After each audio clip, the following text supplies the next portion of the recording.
ওকে, দেখেন তাহলে 2 নাম্বার রুলসটা হচ্ছে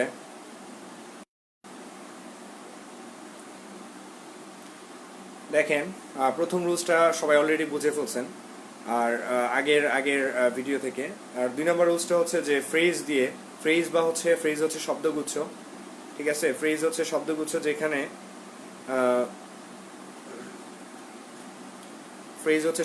যেখানে কতগুলো শব্দ থাকে কিন্তু যেখানে কোনো ভার্বের সাবজেক্ট ভার্ব কোনো রিলেশন থাকে না, ঠিক আছে। তো এখন আমি হচ্ছে 3 নাম্বার রুলসে যাচ্ছি। ওকে, গেট রেডি।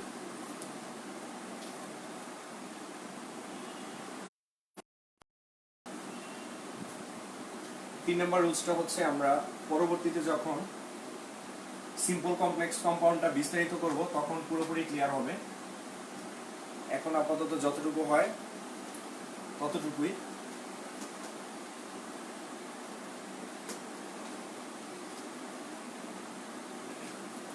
তো 3 number golden rules,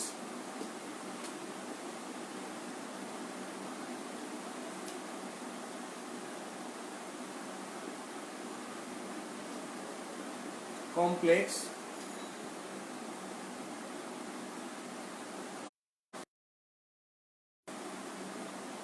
compound, complex বা কম্পাউন্ড সেন্টেন্স করে অথবা এটা ভেঙে আমরা এটা বড় করতে পারি অথবা ছোট করতে পারি, ঠিক আছে। কমপ্লেক্স বা আপুকে একটু নক দেন তো, তাড়াতাড়ি আসতে বলেন রুবেল ভাই। আপনি একটু লাইক দেন আর আপুকে একটু মেসেঞ্জারে একটু তাড়াতাড়ি আসতে বলেন দ্রুত, ঠিক আছে। তো হচ্ছে কমপ্লেক্স বা কম্পাউন্ড করে এখানে মূলত 2টা ক্লজ থাকে। তাহলে হচ্ছে একটা স্বাধীন আর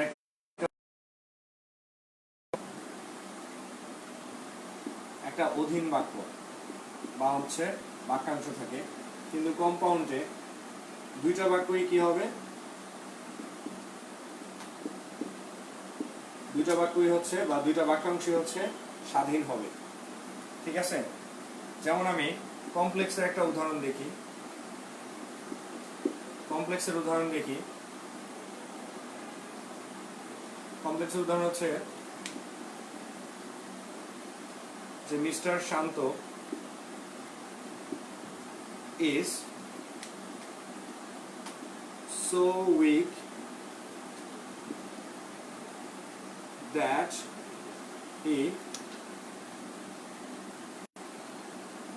cannot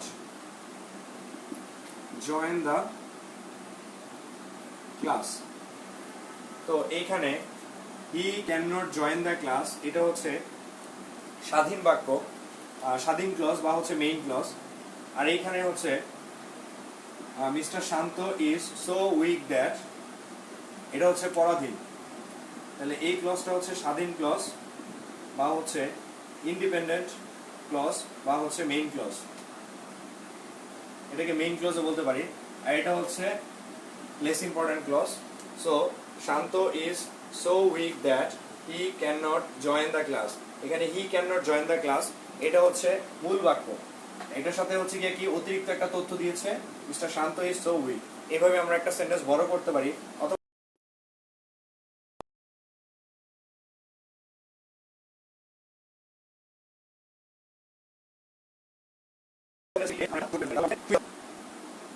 মুছে দিয়ে আমরা করতে পারি যে he can not join the class.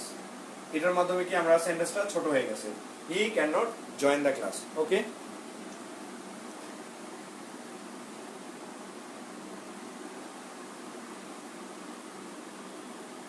ওকে আমি আবারও বলতেছি, দেখেন কমপ্লেক্সে একটা স্বাধীন ক্লজ থাকবে একটা অধীন ক্লজ থাকবে আর কম্পাউন্ডে দুইটাই স্বাধীন ক্লজ থাকবে। ওকে, এবার আমরা একটা কম্পাউন্ড ক্লজ দেখি।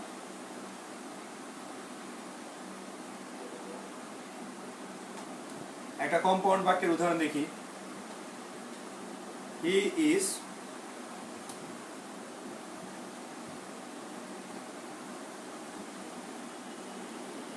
poor and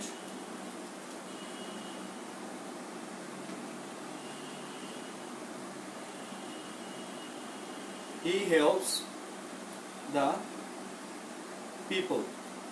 তাহলে এখানে দেখেন he is poor, এটাও হচ্ছে আপনার কি স্বাধীন বাক্য, আবার he helps the people এটাও একটা স্বাধীন বাক্য। সো এই দুইটা বাক্য আপনি আলাদা আলাদা বললে এটা খুবই নিম্ন সেন্টেন্স হইতো। যখন আপনি রাইটিং লিখতে যাবেন তখন আপনি কি করতে পারবেন যে যখন আপনি দুইটা সেন্টেন্স ইউজ করবেন, দুইটা সেন্টেন্স কি একসাথে করলেন এই এন্ড দিয়া, তখন আপনার সেন্টেন্সটা অনেক রিচ হচ্ছে, তখন আপনার রাইটিং এ লেখার মার্কসটা বেড়ে যাবে। ওকে, আবার দেখেন আপনি যদি হি ইজ পুয়ার, এখানে একটা বাক্য আমার he is poor and he helps the people, এটা বুঝতে আমার সমস্যা হচ্ছে, তখন আমি কি করতে পারি যে আমি এখানে দেখতে পারি যে হি ইজ পুয়ার, আমি যদি এইটুকু কথা চিন্তা করি যে হি ইজ পুয়ার সে গরিব, তাহলে এইটুকু আমি এই অংশটুকু শুধু পড়তেছি হি ইজ পুয়ার। সো এটা আমার পড়তে খুবই সুবিধা হচ্ছে, অর্থ বুঝতে সুবিধা হচ্ছে প্যাসেজের ক্ষেত্রে। আবার দেখেন এই পুরো বাক্যটা না করে আমি যদি এইটুকু পড়ি শুধুমাত্র, দেখেন শুধু যদি এইটুকু পড়ি যে হি হেল্পস দ্য পিপল, সে হচ্ছে গিয়ে কি মানুষকে সাহায্য করে, ঠিক আছে, তাহলে এইটা যদি আমি ধরি তাহলে আমার অর্থটা বুঝতে সুবিধা হচ্ছে। অনেক বড় সেন্টেন্সে আমার অর্থ বুঝতে সুবিধা হয় প্যাসেজের মাঝখানে আমি এইটুকের কথা চিন্তা করব, আমি পড়ে ফেলে পেন্সিল ইউজ করবো, পেন্সিল ইউজ করে আন্ডারলাইন করবো যে এইটুকের অর্থটা আলাদা করে কি হতে পারে, হি হেল্পস দ্য পিপল। এখন এটাকে আমি আরো বড় করতে পারি, দেখেন এই ছোট সেন্টেন্সটাকে আমি বড় করতে পারি, হি হেল্পস দ্য পিপল, এটাকে আমি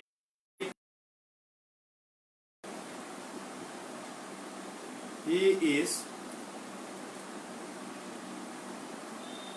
রিচ এন্ড আরো বড় করি এটা helps the people of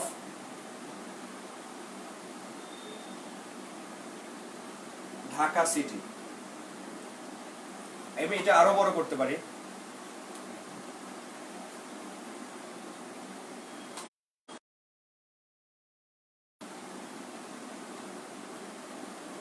who is a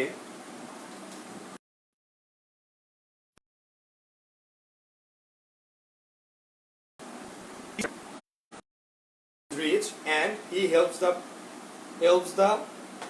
people of Dhaka cities, এটা আমি আরো বড় করতে পারি, এটাকে আমি টেনে একটা সেন্টেন্সকে টেনে আমি আরো বড় করতে পারি, he is a teacher of the university, তাহলে আমি এটা আরো বড় করতে পারলাম, হি, দেখেন সেন্টেন্সটা কত বড় হচ্ছে, he is a teacher of the university, is rich and he helps the people of Dhaka city. তাহলে দেখেন একটা সেন্টেন্স কত বড় হচ্ছে, বুঝতেছেন সবাই? না বুঝলে জিজ্ঞেস করতে পারেন, টেক্সট করতে পারেন।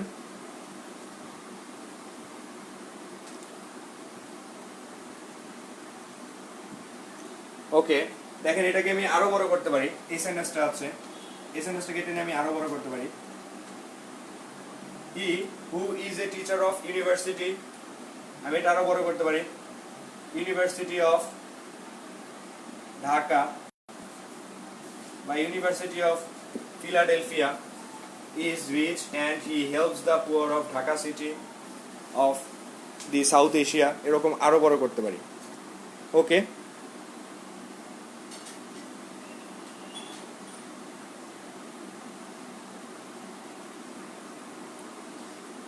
আপু বললেন কি ভাইয়া ভার্ব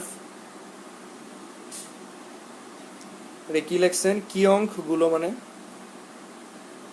কোনগুলো হতে পারবে? আচ্ছা দেখেন আমরা হচ্ছে কমপ্লেক্স কম্পাউন্ডের বিস্তারিত যাচ্ছি না, আমরা মূল জিনিসটা দেখছি, একটা স্বাধীন বাক্য থাকে, একটা অধীন বাক্য থাকে, আর এখানে দুইটাই স্বাধীন বাক্য থাকে, এটা আমরা যাব না। আমরা মূলত দেখাতে যাচ্ছি যে আমরা সিম্পল কমপ্লেক্স কম্পাউন্ড করে এটাকে বড় করা সম্ভব। কিভাবে বড় করব? যখন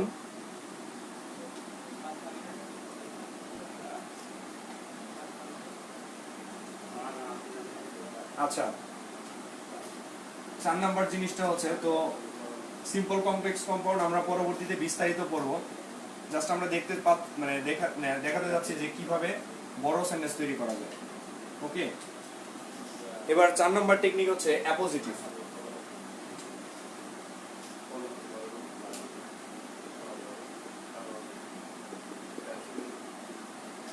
অ্যাপোজিটিভ, অ্যাপোজিটিভের মাধ্যমে কি করা হয়, অতিরিক্ত তথ্য দেওয়া হয়।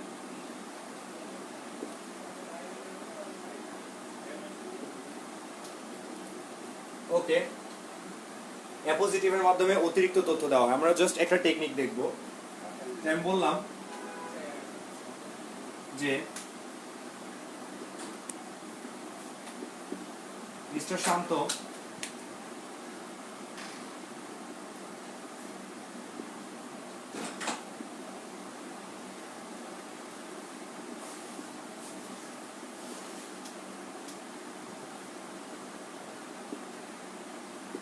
who is an employee of our company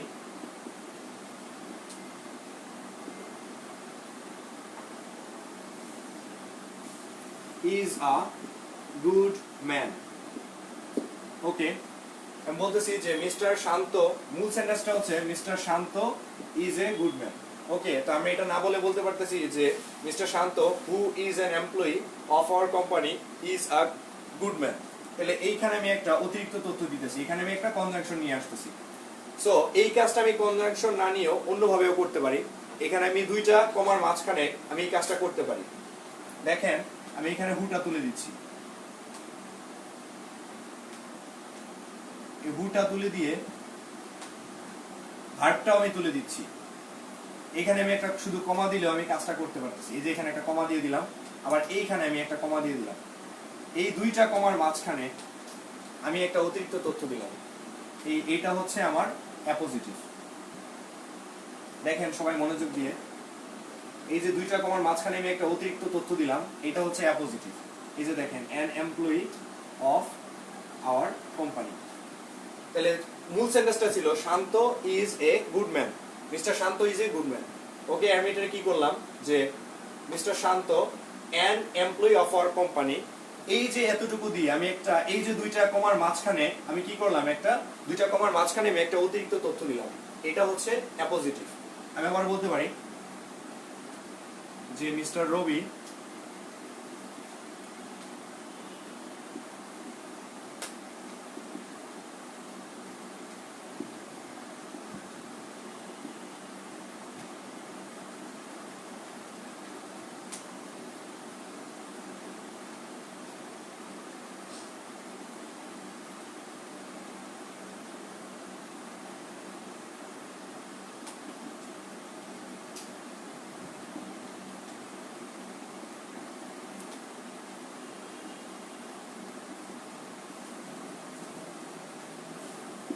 আমি বললাম যে Mister Robi is my brother. আমি সেন্টেন্সটা এইরকম বলতে পারতাম, কিন্তু আমি বলতে পারতাম যে সেন্টেন্সটা আমি বলতে পারতাম যে Mister Robi is my brother and Mister Robi is the king of India. তো আমি দুইটা সেন্টেন্সে ভেঙে ভেঙে বলতে পারতাম, কিন্তু এটা আমি গুছিয়ে একটা সেন্টেন্সে বলতে পারি।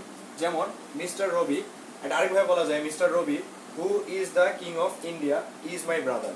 এটা দ্বিতীয়ভাবে বলা যায়, তবে সবচেয়ে সহজ এবং ইজিয়েস্ট ফর্মুলা হচ্ছে রবি দ্য কিং অফ ইন্ডিয়া। এই যে আমি ডাবল কমা দিলাম, এই ডাবল কমার মাঝখানে আমি একটা অতিরিক্ত তথ্য দিয়ে দিলাম, যে এইখানে আমি একটা কমা দিলাম, এইখানে আমি একটা কমা দিলাম, এই দুইটা কমার মাঝখানে আমি একটা অতিরিক্ত তথ্য দিলাম। এই অতিরিক্ত তথ্য দেওয়াতে আমার যে লাভ হলো, যে আমার হচ্ছে যে সংক্ষেপে আমি সুন্দর করে কথাটা আমি গুছিয়ে বলতে পারলাম, এবং আমার হচ্ছে কথাটা অনেক সংক্ষিপ্ত করতে পারলাম এবং শ্রুতি মধুর করতে পারলাম। সো যখন আমি প্যাসেজ সলভ করব, তখন হচ্ছে আমি এই অংশটা বাদ দিয়ে, যে মিস্টার বাদ দিয়ে আমি অর্থটা বের করতে পারবো খুব ইজিলি। যেমন Mister Robi is my brother. So আরেকটা কাজ করতে পারি, এটা যদি বাদ দিই, এখন দেখেন এই যে ডাবল কমার মাঝখানে তথ্যটা যদি বাদ দিই, Mister Robi is my brother, তাহলে দেখেন ইজিলি কিন্তু সেন্টেন্সটা হচ্ছে গিয়ে কি আমরা পড়তে সুবিধা হচ্ছে। এখন আপনারা যদি রাইটিং এ লিখতে যান, তখন হচ্ছে আপনারা এটা লিখলে মার্কস কম পাবেন। সেই ক্ষেত্রে আপনার এই সেন্টেন্সটা একটু বড় করে লিখবেন। কিভাবে বড় করে লিখবেন? মিস্টার রবি, এখানে ডাবল কমা দিবেন, এই ডাবল কমার মাঝখানে আপনি একটা তথ্য দিয়ে দিবেন যে সাবজেক্টের পরপরই আপনারা একটা অতিরিক্ত তথ্য দিবেন। ঠিক আছে? যেমন Mister Rabi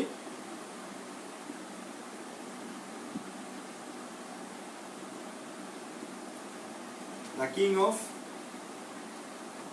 Iran is my brother.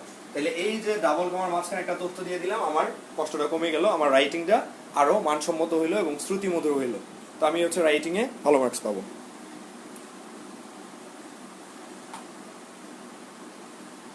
ওকে, তো মূলত এটা সংক্ষেপে বলতে গেলে যে সাবজেক্টের পর, তাহলে এখানে মনে রাখতে হবে, তো অ্যাপোজিটিভটা কি? অ্যাপোজিটিভটা হচ্ছে যে এখানে সাবজেক্টের পর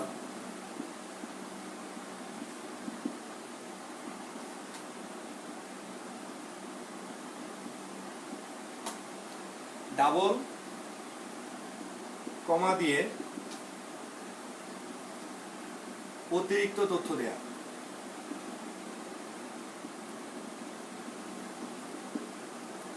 ওকে, তাহলে 4 নাম্বার রুলসটা সবার ক্লিয়ার? আপু বুঝতে পারছেন? রেসপন্স করেন। রুবেল ভাই বুঝতে পারছেন আশা করি। দেখেন এবার আমি তাহলে 5 নাম্বার রুলসে যাব। 5 নাম্বার রুলসটা হচ্ছে মূলত আমরা যখন বড় বড় সেন্টেন্স দেখি তখন হচ্ছে কি করে, যে বিভিন্ন রকম চিহ্ন ইউজ করে, কোয়েশ্চেন মার্ক, তারপরে হচ্ছে মনে করেন আপনার হচ্ছে যে ড্যাশ ইউজ করে, তারপরে হচ্ছে আপনার হচ্ছে যে কোলন ব্যবহার করে, তারপর হচ্ছে হাইফেন ইউজ করে অতিরিক্ত তথ্য দেয়। রুলস নাম্বার 5 সেটা হচ্ছে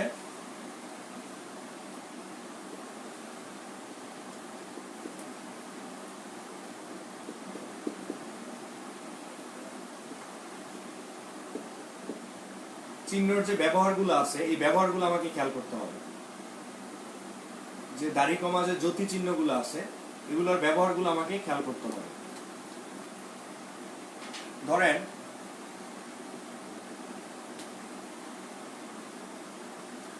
আমি বলতে পারতেছি যেমন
দেখেন in my restaurant, in our restaurant menu, অথবা ইন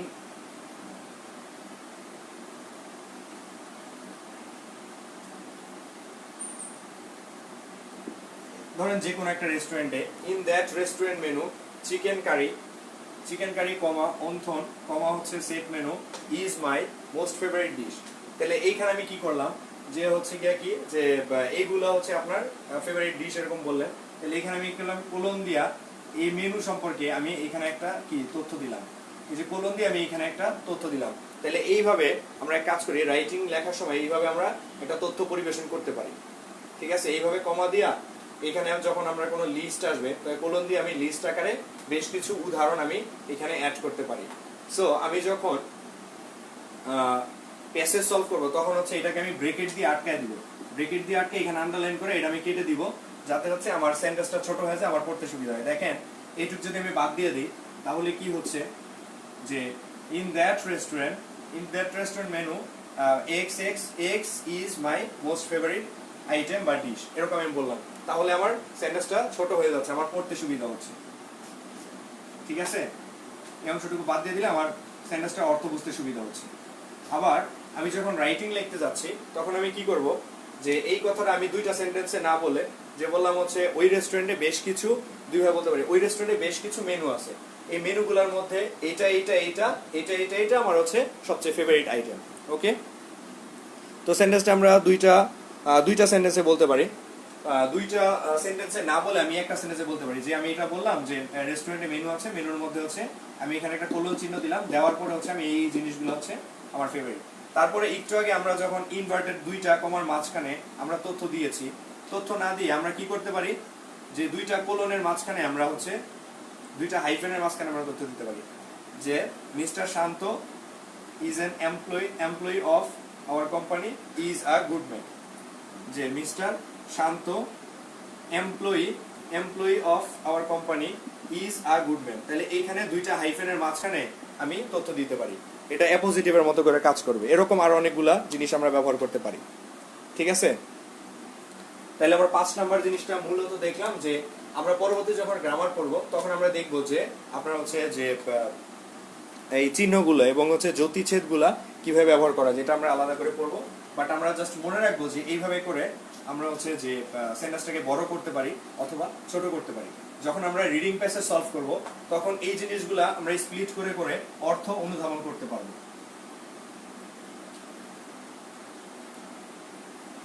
তারপরে আরো কিছু কিছু এক্সপ্রেশন আছে, যেমন এটা আমি আজকে কথাই বলবো না,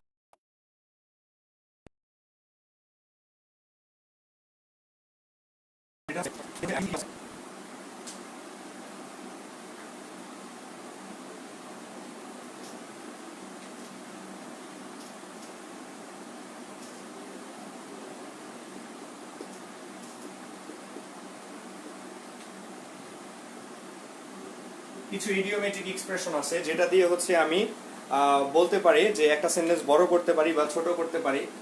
বা হচ্ছে মনে করেন আপনার হচ্ছে ফ্রেজ আছে, বিভিন্ন ফ্রেজ আছে, যেমন হচ্ছে হি ইজ দা,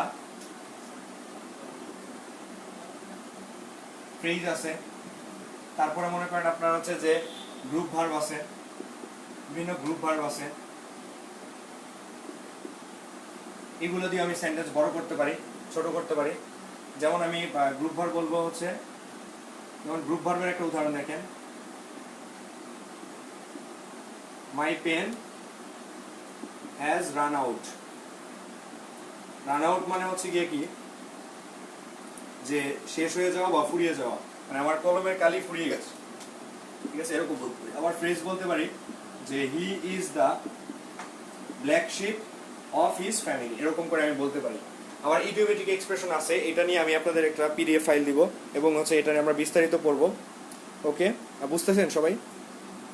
ওকে, দেখেন তাহলে হচ্ছে ইডিওমেটিক এক্সপ্রেশন দিয়ে করতে পারি, ফ্রেজ দিয়ে করতে পারি, গ্রুপ ভার্ব দিয়ে করতে পারি, এবং আরেকটা কাজ করতে পারি যে হচ্ছে যে কানেক্টিং ওয়ার্ড। যে কানেক্টিং ওয়ার্ড দিয়ে আমি কি করতে পারি, কানেক্টিং ওয়ার্ড দিয়ে আমি হচ্ছে সেন্টেন্সটাকে বড় করতে পারি, ছোট করতে পারি। আবার কিছু কিছু স্টাইল আছে, স্টাইল বা হচ্ছে সেন্টেন্স স্ট্রাকচার। সেন্টেন্স স্ট্রাকচার দিয়ে আমি সেন্টেন্সটা বড় করতে পারি এবং ছোট করতে পারি, ঠিক আছে? এরকম তো সেন্টেন্স স্ট্রাকচার আপনারা দেখবেন যে নট অনলি বাট অলসো, ঠিক আছে, সো ডট ডট দ্যাট, এরকম আরো অনেকগুলো সেন্টেন্স স্ট্রাকচার আছে। যেমন হচ্ছে টু ডট ডট টু, এরকম বিভিন্ন রকমের স্ট্রাকচার আছে। ইডিওমেটিক এক্সপ্রেশনে এটা তো আমরা পরবর্তীতে লিস্টই দিব, খুবই গুরুত্বপূর্ণ, এটা খুবই খুবই খুবই গুরুত্বপূর্ণ এরকম। সো এই জিনিসগুলোর মাধ্যমে আমরা সেন্টেন্সটা বড় করতে পারি। তো সবাই রেসপন্স করেন, সবাই একটু ওয়েভ দেন এবং লাইক দেন, যাতে বুঝতে পারি সবাই বুঝতে পারতেছেন কিনা। না বুঝলে বলেন, আবার বলবো। সো মূল কথা হচ্ছে আমরা যখন প্যাসেজ সলভ করব এবং রাইটিং সলভ করব তখন এই জিনিসগুলো মাথায় রাখবো। সো এই পয়েন্টগুলো আজকে আমরা কি কি শিখলাম, যে কিভাবে আমরা সেন্টেন্স বড় করতে পারি রিডিং করার সময় এবং ছোট করতে পারি, এই টেকনিকগুলো আমরা মাথায় রাখবো। প্রথমত আমরা দেখেছিলাম যে 1 নম্বরে আমরা যেটা দেখেছিলাম যে প্রিপোজিশনের মাধ্যমে, 2 নম্বরে আমরা দেখছিলাম যে সিম্পল কমপ্লেক্স কম্পাউন্ড করে, 3 নম্বরে আমরা দেখছিলাম যে অ্যাপোজিটিভ করে। অ্যাপোজিটিভ করে আমরা সেন্টেন্সকে বড় করতে পারি, ছোট করতে পারি। 4 নম্বরে কি বলছিলাম,